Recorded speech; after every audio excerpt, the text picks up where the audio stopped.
Se você aí, assim como eu, está produzindo conteúdos feito maluco, precisa de alguém que edite os seus vídeos ou faça uma thumbnailzinha bonitinha pra dar aquela ajudada, entre em contato comigo. O pai aqui trabalha, faz vídeo de jogos, faz vídeo de corte, faz tudo que é de bom nesse mundo. Precinho bacana, contato na descrição e na telinha. Serial killers que nunca foram capturados. Dali? Dale. Criar experiência, mano, imersão aqui na live, se liga. No dia 30 de abril de 1985, um caminhoneiro de 45 anos, exausto após horas de trabalho, decidiu parar próximo a uma máquina de bebidas na cidade de Fukuyama, no Japão. Tudo o que ele queria era algum tipo de energético para aguentar o restante do dia. Ao se aproximar da máquina, algo lhe chamou a atenção. Uma garrafa do energético Oramin C já estava no compartimento de coleta, como se alguém a tivesse deixado ali de propósito. Sem pensar duas vezes, ele pegou a bebida. Afinal, quem recusaria um brinde inesperado em um dia cansativo? Mal ele sabia que aquele seria seu último gole. Assim que o líquido desceu por sua garganta, a sensação de alívio deu lugar a algo horrível. Uma ardência amarga se espalhou por sua boca e esôfago, seguido de uma náusea violenta. Poucos minutos depois, ele já estava caído no chão, se contorcendo de dor. Levado às pressas para o hospital, os médicos fizeram uma descoberta estarrecedora. Seu organismo havia sido envenenado com uma dose letal de dicloreto de paraquat, Caralho! pesticida altamente tóxico. Caralho. Tão tóxico que já foi banido em mais de 70 países. E ainda assim, no Japão, naquela época, era facilmente adquirido, sem necessidade de receita ou controle. Apesar de saberem a causa da intoxicação, os médicos não puderam fazer nada. Não existe antídoto para o paraquat. Infelizmente, mesmo após lutar por sua vida por um mês inteiro, o caminhoneiro faleceu em 30 de maio de 1985. A princípio, os investigadores consideraram a hipótese de um acidente profissional, já que ele era caminhoneiro e poderia ter tido contato acidental com a substância. Mas não encontraram nenhum vestígio do pesticida entre suas cargas. A única conclusão possível era sombria. O veneno estava na garrafa do energético. Ainda assim, a investigação não avançou. Sem impressões digitais, testemunhas ou câmeras, o caso foi arquivado. Talvez um suicídio? Era possível. Afinal, em 1984, mais de 1.400 pessoas haviam usado paraquat para tirar a própria vida no Japão. Mas então, algo estranho aconteceu. Em 5 de setembro daquele mesmo ano, outro caso, outra vítima, mesmo energético, mesmo veneno. 6 dias depois, mais uma. E então, 2 semanas depois, mais uma morte. O padrão estava claro. Alguém estava envenenando bebidas em máquinas de venda automática por todo o país. O Japão enfrentava agora um serial killer metódico e impiedoso. Alguém que agia sem deixar rastros, apenas morte. Ele escolhia máquinas sem câmeras de segurança e se aproveitava de uma promoção comum na época. Compre um e leve 2. Muitos consumidores, sem querer a segunda garrafa, a deixavam no compartimento como um presente para o próximo cliente. Um gesto generoso que se tornaria fatal. Até o fim do ano, 12 pessoas estavam mortas, outras 35 gravemente feridas, e o assassino sumido. Alguns especularam que se tratava de uma tentativa de extorsão contra o fabricante do energético, a Otsuka Pharmaceutical. Teoria rapidamente descartada. Nenhuma ameaça foi enviada, nenhum pedido de resgate. E para piorar, o criminoso começou a envenenar outras bebidas também, incluindo Coca-Cola. Porra. Um professor de sociologia criminal em Tóquio lançou uma teoria ainda mais inquietante. Para ele, o assassino poderia ser alguém comum, frustrado com a vida, usando os envenenamentos como uma forma de extravasar. Talvez até observasse de longe a vítima beber o líquido mortal. Diante da impotência das autoridades, uma campanha nacional foi lançada. Avisos públicos pediam à população que evitassem bebidas brindes e verificassem cuidadosamente os lacres antes de consumir qualquer coisa. Donos de máquinas foram instruídos a revisar seus estoques, mas ainda assim, Os envenenamentos continuaram. Até que em 17 de novembro de 1985, tudo parou. A última vítima foi uma jovem de 17 anos, a única mulher entre os mortos. Coincidência ou um sinal de que o assassino possuía algum código moral? Susto!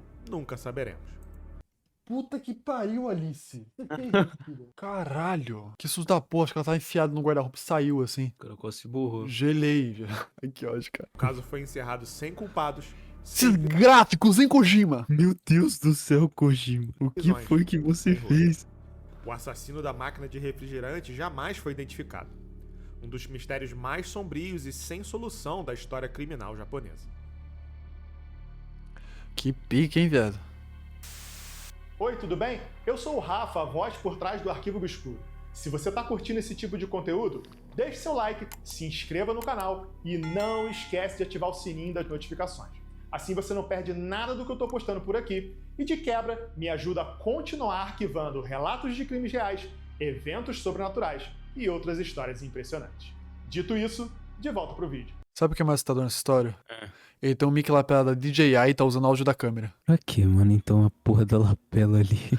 Então, né? Em Little Não, Rock, pera, a no lapela tava Arkansas, desligada. Então, essa é a merda. Puta que pariu, mano. Ô, amigão, No dia 11 de acertou isso abril. aí? Por isso que essas porra tem LED, tá ligado? É o sistema pra poder descobrir que isso daí tá funcionando, tá ligado? Uhum. Dito isso, de volta pro vídeo. No dia 11 de abril de 2021, em Little Rock, no Arkansas, Nossa, recente. o telefone da polícia tocou em desespero. Uma mulher havia sido brutalmente atacada e estava à beira da morte. Ao chegarem, os agentes se depararam com uma cena perturbadora. Uma mulher de meia idade estirada no chão, coberta de sangue, com múltiplas perfurações pelo corpo. Seu nome era Deborah Walker, de 41 anos. Naquele momento, ela vivia em situação de rua. Deborah foi levada às pressas para o hospital. Havia sido esfaqueada ao menos 15 vezes e permaneceu agonizando por horas antes de ser encontrada. Contra todas as probabilidades, ela sobreviveu. Recuperou a consciência ainda no mesmo dia, pelo menos o suficiente para contar aos investigadores o pouco que se lembrava. O ataque ocorreu entre 1 e 4 da manhã. Estava escuro. Ela só conseguia descrever o agressor como um homem negro, alto e magro. Era pouco, mas o suficiente para despertar um alarme em quem conhecia o passado da cidade. O perfil batia com o de um outro crime, ocorrido 8 meses antes, em 20 de agosto de 2020. Larry Eugene McCann, de 64 anos, também vivia em Little Rock com sua filha Sarah. Ele teve um mal súbito e foi levado ao hospital. Após a alta, no dia seguinte, ele foi encaminhado a um abrigo, já que a Sarah não atendeu o telefone a tempo para ir buscá-lo. No entanto, ele nunca chegou ao seu destino. 2 dias depois, a Sarah recebeu a pior ligação da sua vida. O corpo de Larry foi encontrado na South Gang Street, às 2 da manhã. Ele estava morto, esfaqueado múltiplas vezes. A polícia descobriu sua identidade pelos papéis de alta médica que ele ainda carregava nos bolsos. As câmeras de uma casa próxima capturaram o assassino se aproximando de Larry e o atacando sem piedade. Após o crime, o agressor ainda voltou para desferir um último golpe antes de fugir. E não parou por aí. Em 23 de setembro de 2020, outro homem em situação de rua, Jeff Welch, de 62 anos, foi encontrado morto na varanda de uma casa abandonada. Ele foi esfaqueado no pescoço. 3 vítimas, um mesmo padrão, um assassino só. Tudo em setembro. O cara só mata em setembro e é 15 facadas. 15 de setembro, cara. Puta que A pariu. data daí. Uma pausa de 2 anos e em 12 de abril de 2023, mais um. Perdemos um argumento Ah, agora. tá, porra. O assassino de setembro. O assassino de setembro. Pô, o nome da hora pra assassino, mano. O cara só trabalha em setembro. Setembro é o mês que ele mais que ele cumpre a meta do Ele é ano. PJ, mano. Relaxa. PJ. Ele tá lá pra cumprir a tarefa dele. Se é só uma vez por ano. É coisa horrorosa. Esquece que eu falei isso. Outro ataque Meu Deus. brutal e mais sangue derramado na madrugada. As semelhanças entre os crimes eram inegáveis. Todas as vítimas eram moradores de rua. Todos os ataques aconteciam entre 1 e 4 da manhã. Mas não havia padrão sobre quem seria o próximo alvo. O medo tomou conta de Little Rock. As autoridades finalmente deram nome ao pesadelo: o Estripador de Little Rock. A polícia lançou uma campanha pública oferecendo uma recompensa de $20 mil por qualquer pista. We also need your help. If you have seen anything suspicious or have surveillance cameras on your homes or businesses in this area, please contact us at 501. Mesmo com vídeos captando o rosto do suspeito, ele nunca foi identificado. O caso esfriou. Até que um blog local chamado Snark Media Report fez revelações bizarras. Segundo os autores, eles próprios descobriram a identidade do assassino após entrevistarem moradores da região. Inclusive a própria Deborah, que teria confirmado saber quem a atacou. Eles vasculharam o passado do suspeito e encontraram um histórico extenso de prisões por violência doméstica, envolvimento com drogas e comportamento agressivo. Eles conseguiram até mesmo uma foto dele com a ajuda de um antigo morador. Mas aí veio a pergunta: se eles sabem quem é o assassino, por que a polícia não o prendeu? De acordo com o blog, todas as informações foram entregues às autoridades. Mas estranhamente, nada foi feito. Em um vídeo divulgado pelo próprio Snark Media, o prefeito de Little Rock e chefe de polícia aparecem se recusando a responder perguntas sobre o caso. Possível encobrimento, negligência ou apenas uma teoria conspiratória sem fundamento?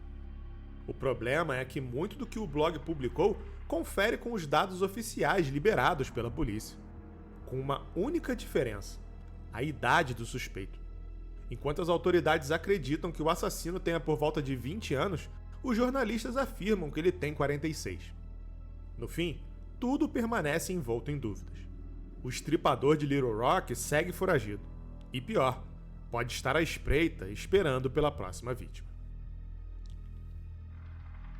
Mas não era o nome desse puto? Em 17... Ah, tá, é que as vítimas eram tudo mendigo, né? O povo não se importa muito com os mendigos nos Estados Unidos. Exatamente, mano. É, porque senão... é assassino de crianças. Porra, já tinham batido na porta do cara e batido a porta no cara. Já tinham batido o cara na porta, na porta do A porta do cara, é... A cara do cara na porta da cara da porta. Que porra, hein, mano. Ô, vou até acender a luz aí, mano. Não é porque eu tô com medo, é porque depois pra fazer recorte da minha cara da thumb tem que destacar o fundo. Só por isso, tá? É única e exclusivamente pra não fuder com o editor. E o editor que se foda. Essa figurinha pica, hein, mano. Quem foi o abençoado que fez ela? Aham, tinha que ser. Essa figurinha tem que chegar na mão de todos os editores agora, velho. Sim, mano. Nosso objetivo agora é fazer essa figurinha chegar na mão de Disseminar. editores. É que nem a figurinha do baseado do Haluka. Baseado no Haluka é foda. Inclusive, adivinha quem foi o filho da puta que fez? Aquele que vos fala, o demônio oculto. O demônio gás oculto. Zabuzamomochi. Hoje... Zabuzamomochi, o demônio do gás oculto. É pica, né, mano? Aí é pica, o resto é buraco.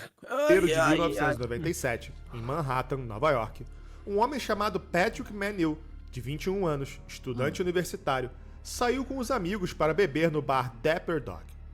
Entre risadas e copos a mais, Patrick acabou passando dos limites. Chegou a vomitar no banheiro antes de ir embora e foi cambaleando pelas ruas da cidade grande. E então, simplesmente, desapareceu. Nenhum vestígio, nenhuma testemunha. Durante semanas, sua família buscou por respostas. Até que em 7 de abril, 50 dias depois, o corpo de Patrick foi encontrado boiando no Rio East. Puta que bosta. Kevin Gannon, sargento da Divisão de Investigações Especiais da Polícia de Nova York, foi chamado para acompanhar o resgate. Ele era um detetive experiente, mas aquele caso o incomodou de um jeito diferente. Algo ali simplesmente não fazia sentido. O corpo de Patrick não apresentava o nível de decomposição esperado após tanto tempo submerso. Havia também marcas de queimadura em seu corpo, como se tivesse sido amarrado ou contido antes da morte. Tudo parecia indicar que ele não havia simplesmente se afogado por acidente. Mas, sem provas concretas, o caso foi encerrado como uma morte acidental. Kevin, no entanto, não conseguiu esquecer o caso. Um ano depois, algo reacendeu suas suspeitas. Em 13 de fevereiro de 1998, naquele mesmo trecho do rio, outro corpo. Lawrence Andrew, de 22 anos, havia desaparecido na noite de Ano Novo, depois de comemorar na Times Square. O padrão era familiar: sumiço após bebida em excesso, corpo encontrado semanas depois, sinais de contenção e decomposição incompatível com o tempo desaparecido. Kevin, o investigador, incomodado com aquilo, começou a investigar outros casos semelhantes em todo o país. E o que encontrou foi assustador: 45 jovens mortos. Todos homens, brancos e universitários. Todos desapareceram após sair para beber. Todos encontrados em rios, lagos ou canais, sempre com sinais suspeitos pelo corpo. Mas havia um detalhe ainda mais perturbador. Em pelo menos 12 dessas cenas, havia pichações de rostos sorridentes próximo ao local onde os corpos foram encontrados. Ô, louco. Era como uma assinatura macabra. Assim nasceu a teoria dos assassinatos do rosto sorridente. A ideia de que essas mortes não eram coincidências nem acidentes, mas sim a obra de um serial killer. Ou pior, uma rede de assassinos trabalhando em conjunto. Smiley Killer, ó, o O nome perfil das dele. vítimas parecia intencional. Jovens bem apessoados, com futuro promissor. Alvos escolhidos a dedo. E o sorriso, uma ironia cruel deixada nas sombras. Mas a teoria dividiu opiniões. A criminóloga Pat Brown chamou a hipótese de ridícula, afirmando que smiley faces são grafites comuns encontrados em qualquer esquina. O próprio FBI rejeitou a teoria oficialmente, afirmando que não havia evidências de conexão entre os casos, considerando todas as mortes como afogamentos relacionados ao álcool. Mesmo assim, os investigadores reuniram documentos, depoimentos e padrões. A cada nova coincidência, pareciam mais próximos de provar sua tese. Se eles estiverem certos, estaremos diante de um dos assassinatos em série mais sinistros e invisíveis da história moderna dos Estados Unidos. Mas até hoje, Pera aí, meu irmão chegou, vou lá buscar ele. Segura o Coelho. Faz um entretenimento aí, Cortella. Eu sou o Cortella e eu não vou fazer entretenimento porra nenhuma. nenhuma prisão foi feita, nenhuma confissão, nenhuma resposta definitiva. O rosto sorridente permanece, observando e esperando. Que pique, hein? 8 de abril de 1992, Indianápolis, Esse é velho já. Indiana. Robin Folder, de 26 anos, graduada pela Universidade de Indiana, trabalhava em uma loja de sapatos próxima à rodovia I-70. Aquele deveria ser seu dia de folga, mas por causa de uma ausência de última hora, o gerente pediu que ela cobrisse o turno. Às 10 da manhã, a Robin estava no balcão, atendendo normalmente. Nada parecia fora do comum, até que às 2 horas da tarde, quando o gerente tentou ligar para a loja e ninguém atendeu. Preocupado, ele ligou para o posto de gasolina ao lado. Uma funcionária, amiga de Robin, atravessou até a loja para verificar. Ao entrar, ela notou o ambiente em desordem.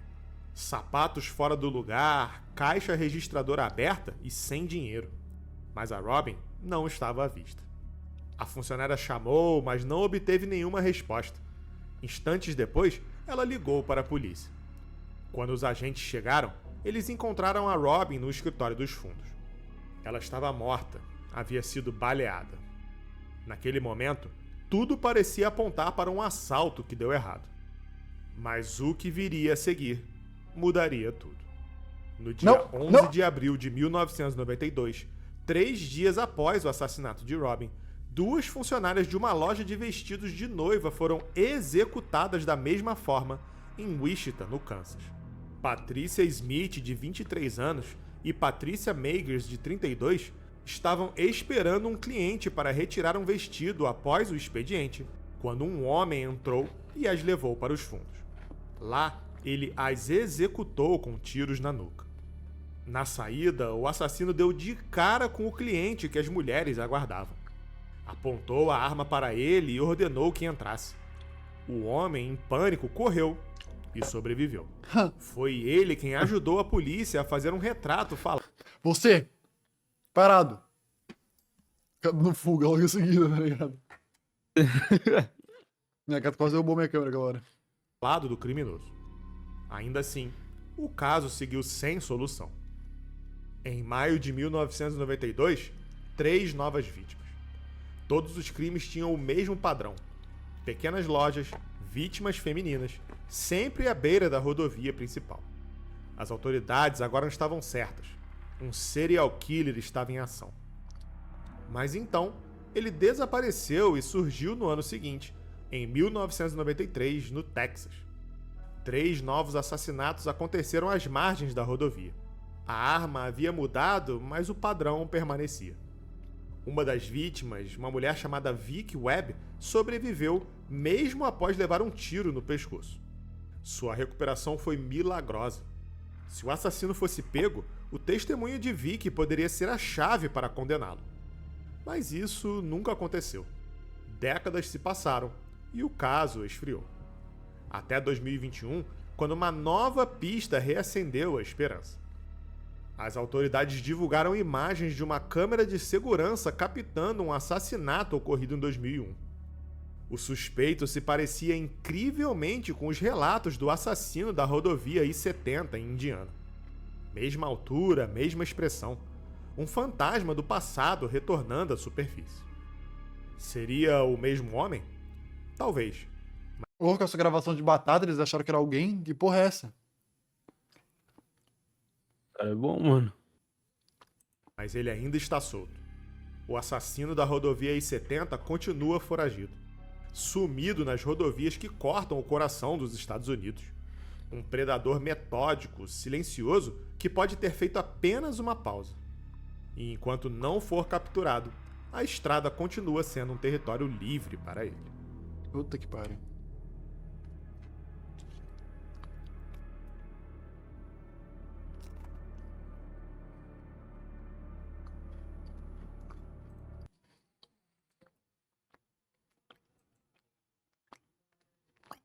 Aceita uma bolachinha, cara? Aceito, mano. Valeu. Valeu.